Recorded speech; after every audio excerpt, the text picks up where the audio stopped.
自動駕駛車公司 Roox 已經正式摕到美國政府的批准，成做全美國頭一間合法商業營運的無人客停車。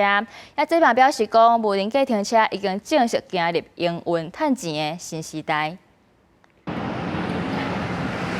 無限路無所在大東亞，甚至連駕駛座攏無。亞馬遜的自動駕駛車公司 Roox 正式摕到美國監管機構發的商業營運豁免，是美國第一個。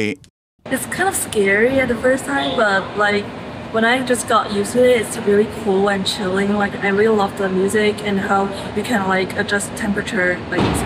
這種車是用車廂式的設計，這個拿兩排面對面的椅仔，上懸的時速120公里。美國國家公路交通安全管理局批准 Roox 在未來2年上最當部署5000台車營運，上開始的收費服務在轎城拉斯維加斯。What they did was they applied for an exemption, and their obligation is to convince the agency that their vehicle as designed is at least as safe as a vehicle that meets federal motor vehicle safety standards. 雖然監管機關准納，驗過條件不加權，Roox就要回報所有弄到或者是異常的事件，所有的遠端操作員攏要佇美國境內，若無政府隨時會當撤銷因的許可，民間團體也有質疑。One, and really our overarching concern is there was not any data or testing results presented that demonstrated that the autonomous driving system that was going to be controlling this vehicle could operate safely on public roads. 這個團體擔心是因為自動駕駛車佇咧進行不團測、調在咧時間區，甚至是無顧到已經停落的後車的情形。